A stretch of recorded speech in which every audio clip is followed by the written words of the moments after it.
back to Gran Turismo 7, and today we're going to be playing on Road Atlanta again. I know you guys are probably sick of me driving this track in this game, but I'm going to be showing off a project that me and my friends have been working on. It's a for fun esports series. It's based on the IMSA WeatherTech Championship in WEC. We call it the Dream Car Endurance Championship, named after the Dream Car Championship of Gran Turismo's past. As you can see, I started myself in dead last in this race. It's 20 cars. We have some Group 1 cars, we got Group 3, Group 4, and some modified street cars. So what you're seeing at the back here, there's 6 cars here. These are all what are in our GT Street category. These are modified street cars. The PP limit is 950, so you guys will be able to run whatever your heart desires. We currently will have 5 slots open in the real deal, since there's 18 cars overall allowed in online. So currently we've got 2 of those filled. We have 3 drivers that are interested in it.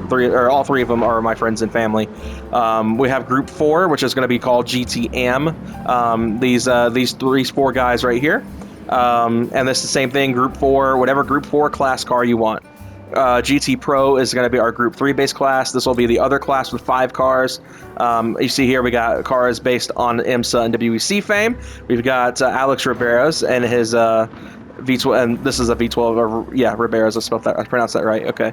And the Aston, we have Jules Gounon's car, the WeatherTech Mercedes. I hope it's Gounon. I might be mispronouncing that. It's French.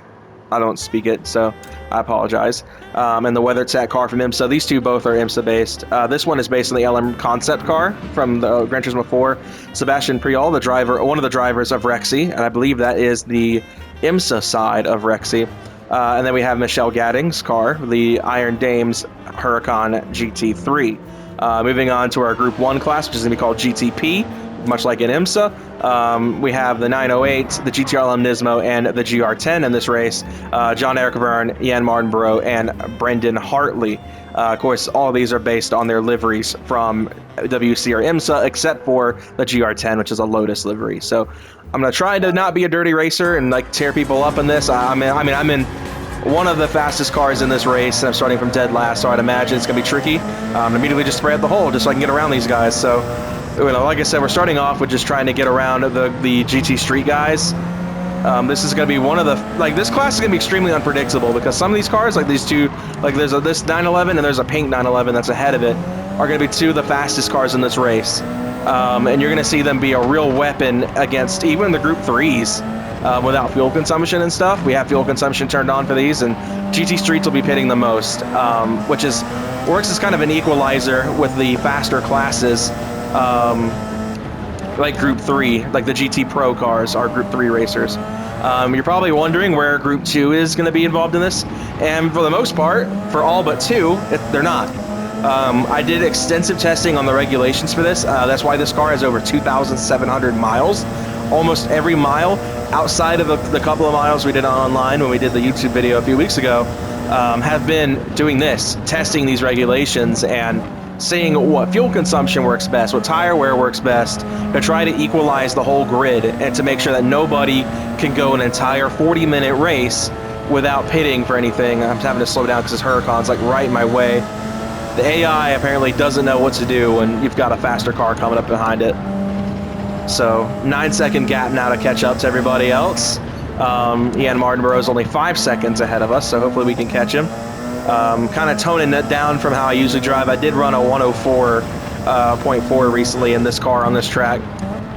I'd hope I can go that fast. I mean, I've driven this car that many times. Our GTP class is going to be Group 1 based, and yeah, it's really fast classes. I mean, you've got all sorts of stuff from the Group C era to the hybrid hypercars of today. So in terms of availability, currently we have 4 people interested. It's myself, Kaysen, my friend Kaysen, Ignite Media, you guys have seen on this channel before, and 2 of my cousins. Currently, for only classes that are occupied, I'm going to be racing a GTP in this car, or Group 1 base class. And then we have we're going to have 2 of us running in GT Street. One of us is going to one of the others is going to bump into either GTM or GT Pro. Back to Group 2, I forgot to really talk about what was going on with them. So Group 2, we tested several Group 2 cars. John Eric Verne going off at turn 1. Giving Jan Martinborough the P2. That's interesting. Never thought I'd see a Nissan GTR LM Nismo in P2, but here we are. Instead of retiring from its only Le Mans appearance, then ditching the rest of WEC. But Group 2, we tested these regs with the RS5 DTM Turbo as well as the NSX GT500, and well, I tested it, and they curb stomped GT3 cars, the Group 3 cars, and were lapping them. And if they're going to race in the same class, they need to be comparable, so it's unfair for Group 3 to get curb stomped by all the other cars that are in its class from Group 2. So we opted just to not include Group 2 for the most part, only including two, the CLK LM and the Group 2 specific McLaren F1, the BMW McLaren F1, to race at GTP. So those two cars will be allowed into the GTP class with the entirety of Group 1.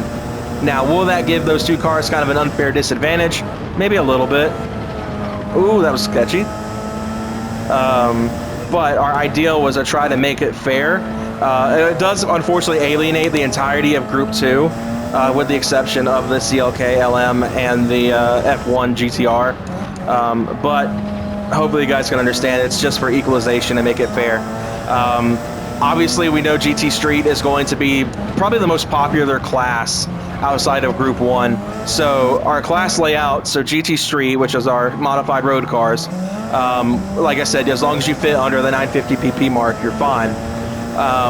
There's 5 cars listed in that series. We have 3 spots available, because like I said, there's 3 people I know interested in it, but we're only going to allow 2 of those people to run in it. So it's kind of a fight to the death, I guess you could say, for those 2 to decide which one is going to bump up to GT Pro or GT Am. And at the end of the day, that's going to be that. GT Am is going to have 4 cars, so 1 car is going to not be able to finish on the podium in each race. That's the idea, is we had at least 4, so there was at least 1 full podium and 1 car that would possibly be missing out if they weren't competitive enough. GT Am will have 4 cars. Our GT Pro class with Group 3 cars will be 5 cars as well, as we figured that probably the second most popular class outside of GT Street. And then our GTP class will be 4 cars. So, and I'm taking up one of those slots, so there's gonna be 3 left at the time of recording this. So, if you guys are interested, I'm gonna put my PSN up on screen for you guys right now. Hopefully, I remember in editing to do that. And you guys can message me and let me know what class you're interested in, and we can try to get you placed in and you know, get some more people in there. We'd love to have you guys. We're looking for more bodies to take part. The races currently are planned to start in 2024 in January, and will be taking place on Sundays. So that's kind of that. So we lap 1 car before we cross the finish line with a 1:06 lap time to end it all out. So yeah, there we go. So I'm really excited to do this series with you guys. I mean, this has been something that we've been wanting to do. I got the idea from, you know, watching Forza MultiClass events. I planned to do this in Forza originally, but I love Gran Turismo so much more as a game. So it was much more ideal for me as a Gran Turismo fan, and for my friends who play Gran Turismo, to do it in GT7. So yeah, so talking about the races. So our current calendar list, we've got Fuji as our season opener. I'm going to pull it up on my screen here, on my other screen here, while I'm, you know, talking to you guys about that. Fuji, I can tell Road Atlanta is definitely going to be there. That's part of why I chose that track outside the track. It's just, I know. Dragon Trail Seaside is on our list. The Daytona road course, Trial Mountain, Deep Forest, Monza. Obviously, like I said, Road Atlanta. The Barcelona track, Catalunya, will be there. Spa and Circuit de la Sarthe, or Le Mans, will be our season closer. So it's a 10-race series. They're 40-minute races, so not terribly long, not terribly short, enough to challenge you a little bit, give you some time to develop some pit strategy. Fuel consumption and tire wear will be enabled, so it will be a challenge.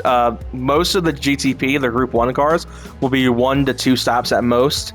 I would expect the Group 3, Group 4, and GT Street cars especially to be at least a 2-stop race. Obviously with GT Street, their fuel tanks are significantly handled differently than Group 3. So, you know, you'll be stopping for fuel a lot more in GT Street than you will be in Group 3. The Group 3 cars will be able to, you know, run a little bit longer on fuel. But of course, obviously, it depends on your choice of vehicle and how much of a lead foot you have in the races. But I just want to talk to you guys about that series. If you're interested, be sure to message my PSN and let me know what you're interested in. Friend request me on there, yada, yada, yada, or comment on this video even and let me know what you're interested in, and then we can try to get everything set up. But anyway, hope you all enjoyed just watching me do a quick multi-class race in GT7, and I hope to see you guys on the track with us very soon. Take care, everyone.